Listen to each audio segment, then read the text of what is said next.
Good evening, my dear students. Myself Soumya Helde. This is Sankalp Learning Solution. Today we are discussing D and F block elements. Okay. So D and F block element in another subtopic anna we will discuss ಮಾಡ್ತಾ ಹೋಗ್ತೀವಿ. This is Sankalp Learning Solution. Okay. So formation of complex compound. Complex compound ಇನ formation ಹೆಂಗಾಗುತ್ತೆ ಅನ್ನೋದನ್ನ ನಾವು ಈಗ ಈ topic ಅಲ್ಲಿ discuss ಮಾಡ್ಕೊಂಡು ಹೋಗ್ತೀವಿ. Okay. So transition metal ions can be found in wide range complex molecule. ಏನಾಗುತ್ತೆ ಹೇಳಿ, ಟ್ರಾನ್ಸಿಷನ್ ಮೆಟಲ್ ಅಯಾನ್ಸ್ ಒಂದು ವೈಡ್ ರೇಂಜ್ ಕಾಂಪ್ಲೆಕ್ಸ್ ಅಲ್ಲಿ ನಮಗೆ ಕಾಣಿಸುತ್ತೆ. Compound with metal ion coupled with several negative anions or neutral molecule. Negative anion ಇರುತ್ತೆ ಅಥವಾ neutral molecule ಇರುತ್ತೆ. So, or lone pair of electron is known as complex compound. ಈಗ consider ಮಾಡಿ CuNH3 6 ಇಲ್ಲಿ ಕಾಣಿಸ್ತಿದೆ ಅಲ್ಲ. ಸೊ CuNH3 6 ಅಲ್ಲಿ ಇದು ನ್ಯೂಟ್ರಲ್ ಮಾಲಿಕ್ಯೂಲ್ ಅಲ್ವಾ. ಸೊ ಇದಕ್ಕೆ ಮೇಲೆ ಯಾವ್ದು ಚಾರ್ಜಸ್ ಇಲ್ಲ. ಅಂದ್ರೆ ಯಾವ್ದಾದ್ರು ಮೆಟಲ್ ಅಯಾನ್, ಇಲ್ಲಿ ಕಾಪರ್ ಮೆಟಲ್ ಅಲ್ವಾ.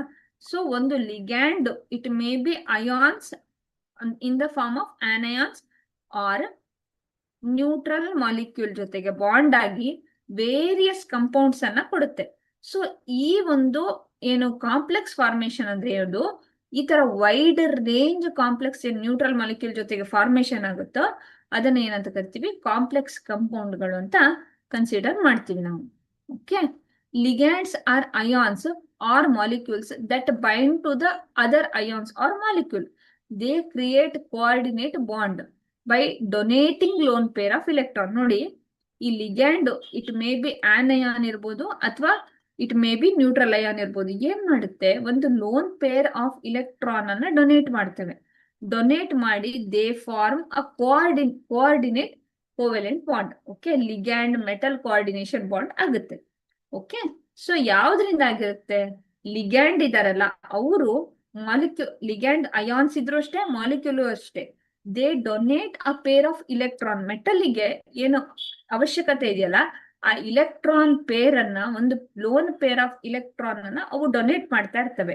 ಯಾವಾಗ they donate lone pair of electron, they will form a bond that is ligand metal coordination bond ಅಂತ ಕನ್ಸಿಡರ್ ಮಾಡ್ತೀವಿ ನಾವು. ಓಕೆ. ಎಕ್ಸಾಂಪಲ್, ಈಗ ಎಕ್ಸ್ಪ್ಲನೇಷನ್ ಏನೇನುತ್ತೆ ಅಂತ ಕೇಳೋಣ. There because of these causes transition elements for complexes. So metal ಅನ್ನ ನೋಡಿ, ಅದೇ ಅಯಾನ್ ಅನ್ನ ಟ್ರಾನ್ಸಿಷನ್ ಎಲಿಮೆಂಟ್ ಅನ್ನ ನೋಡಿ. There metal ions are smaller in size. ಅಂದ್ರೆ ಯಾವಾಗ ಲಾರ್ಜ್ ಮೇನ್ ಮೆಟಲ್ ಅಲ್ಲಿ ಏನಿರುತ್ತಲ್ಲ, ಮೆಟಲ್ ಅಯಾನ್ ಸೈಜ್ ದೊಡ್ಡದಿರುತ್ತೆ. ಸೈಜ್ ದೊಡ್ಡದಿದೆ ಅಂದ್ರೆ ಇಲ್ಲಿ ಶೀಲ್ಡಿಂಗ್ ಇಫೆಕ್ಟ್ ಏನಿರುತ್ತೆ ಹೇಳಿ, ಜಾಸ್ತಿ ಇರುತ್ತೆ ಅಂತ ಅರ್ಥ ಅಲ್ವಾ. ಇಲ್ಲಿ ಏನಾಗಿರುತ್ತೆ ಹೇಳಿ, ಇಫೆಕ್ಟಿವ್ ನ್ಯೂಕ್ಲಿಯರ್ ಚಾರ್ಜ್ ಏನಿರುತ್ತೆ ಅದು ಜಾಸ್ತಿ ಇರುತ್ತೆ. ಸೊ ಟ್ರಾನ್ಸಿಷನ್ ಮೆಟಲ್ ಅನ್ನ ಕನ್ಸಿಡರ್ ಮಾಡಿದ್ರೆ, ಈ ಟ್ರಾನ್ಸಿಷನ್ ಮೆಟಲ್ ಅಲ್ಲಿ ಏನು ಹೇಳಿ, ಅದು ಒಳಗಡೆ ಏನೋ ಎಳ್ಕೊಳ್ಳೋ ಚಾನ್ಸಸ್ ಜಾಸ್ತಿ. ಅಂದ್ರೆ ನ್ಯೂಕ್ಲಿಯಸ್ ತುಂಬಾ ಪವರ್ಫುಲ್ ಇರುತ್ತೆ. ಅದು ಏನ್ ಮಾಡುತ್ತೆ, ಇಲೆಕ್ಟ್ರಾನ್ ಅನ್ನ ತನ್ನ ಕಡೆ ಎಳ್ಕೊಳ್ಳುತ್ತೆ. ಅಂದ್ರೆ ಇಫೆಕ್ಟಿವ್ ನ್ಯೂಕ್ಲಿಯರ್ ಚಾರ್ಜ್ ಜಾಸ್ತಿ ಇರುತ್ತೆ. So in the complex of transition metals, there metal ions are smaller. ಅವು ಮೆಟಲ್ ಅಯಾನ್ಸ್ ಏನಿರುತ್ತೆ ಸ್ಮಾಲರ್ ಇರುತ್ತೆ. ಯಾವಾಗ ಸ್ಮಾಲ್ ಸೈಜ್ ಇದೆಯಾ ಅವರಿಗೆ ಪವರ್ ಜಾಸ್ತಿ ಇರುತ್ತೆ. ಅವು ಲಿಗ್ಯಾಂಡ್ ಅನ್ನ ತುಂಬಾ ನೀಟಾಗಿ ಅಟ್ರಾಕ್ಟ್ ಮಾಡ್ತವೆ. Okay. Compare to big size ion, large size ions. Okay.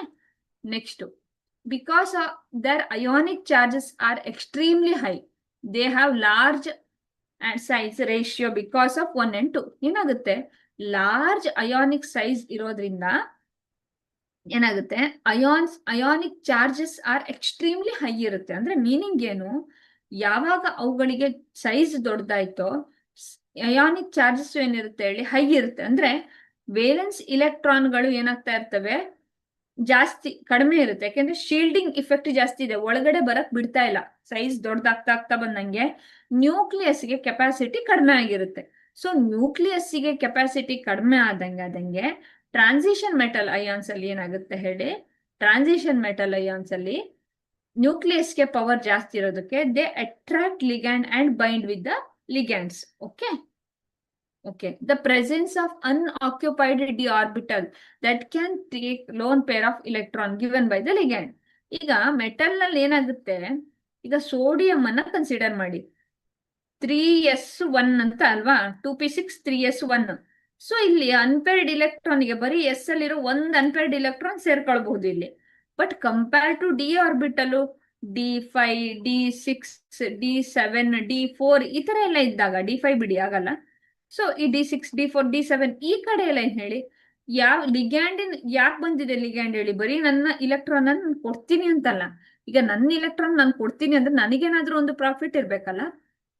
So ಯಾವಾಗ ligand electron lone pair of electron ಅನ್ನ ಡೊನೇಟ್ ಮಾಡ್ತಿದ್ಯೋ, ಸೊ ಅವಾಗ ಅದೇನ್ ಮಾಡುತ್ತೆ ಹೇಳಿ, ಅದು ಬಂದು ಈ 2 ಇಲೆಕ್ಟ್ರಾನ್ಗಳು ಎಲ್ಲಿ ಬಂದು ಕೂತ್ಕೊಳ್ತವೆ ಹೇಳಿ, ಈ ಒಂದು ಎಂಟಿ ಸಬ್ಶೆಲ್ ಏನಿದೆಯಲ್ಲ, ಖಾಲಿ ಇರುವಂತ ಸಬ್ಶೆಲ್, ಆ ಸಬ್ಶೆಲ್ ಒಳಗೆ ಅನ್ಆಕ್ಯುಪೈಡ್ ಡಿ ಆರ್ಬಿಟಲ್ ಅಂದ್ರೆ ಅದು ಎಂಟಿ ಸಬ್ಶೆಲ್. ಈಗ ಹಿಂಗ್ ಕನ್ಸಿಡರ್ ಮಾಡ್ತೀನಿ ನಾನು, 1 2 3. ಓಕೆ, ಸೊ ನನ್ನ ಹತ್ರ 4 ಇಲೆಕ್ಟ್ರಾನ್ಗಳು ಇದಾವೆ ಅಲ್ವಾ. ಸೊ 4 ಇಲೆಕ್ಟ್ರಾನ್ಗಳು ಇದ್ರೆ ಈಗ ಒಂದು ಲೋನ್ ಪೇರ್ ಆಫ್ ಇಲೆಕ್ಟ್ರಾನ್ ಬಂತು ಅಂದ್ರೆ ಇಲ್ಲಿ ಏನಾಗುತ್ತೆ ಹೇಳಿ, ಬಂದು ಕುತ್ಕೊಳ್ಳುತ್ತೆ ಲಿಗ್ಯಾಂಡ್ ಕೊಡೋದು. ಇನ್ ಕೇಸ್ ಆಫ್ ಮೆಟಲ್ಸ್ ಹಂಗ್ ಮಾಡಕ್ಕೆ ಆಗಲ್ಲ, ಯಾಕೆಂದ್ರೆ ಅವ್ರ ಹತ್ರ ಇರೋದೇ ಒಂದು ಎಸ್ ಡಿನೋ ಹಂಗಿರುತ್ತೆ ಅಲ್ವಾ. ಸೊ ಒಂದೊಂದು ಇಲೆಕ್ಟ್ರಾನ್ 2 ಇಲೆಕ್ಟ್ರಾನ್ ಶಾರ್ಟೇಜ್ ಇರುತ್ತೆ. ಸೊ ಇವ್ರ ಹತ್ರ ಅನ್ಆಕ್ಯುಪೈಡ್ ಆರ್ಬಿಟಲ್ಗಳು ಇರೋದೇ ಇಲ್ಲ. ಸೊ ಯಾವಾಗ ಅನ್ಆಕ್ಯುಪೈಡ್ ಆರ್ಬಿಟಲ್ ಇದೆಯೋ, ಲಿಗ್ಯಾಂಡ್ಸ್ ತುಂಬಾ ಅಟ್ರಾಕ್ಟ್ ಆಗ್ತವೆ. ಅವು ಒಂದು ಬಾಂಡ್ ಫಾರ್ಮೇಶನ್ಗೆ ಅಂತ ಎಲೆಕ್ಟ್ರಾನ್ ಪೇರ್ ಅನ್ನ ಡೊನೇಟ್ ಮಾಡ್ತವೆ. Okay, thank you.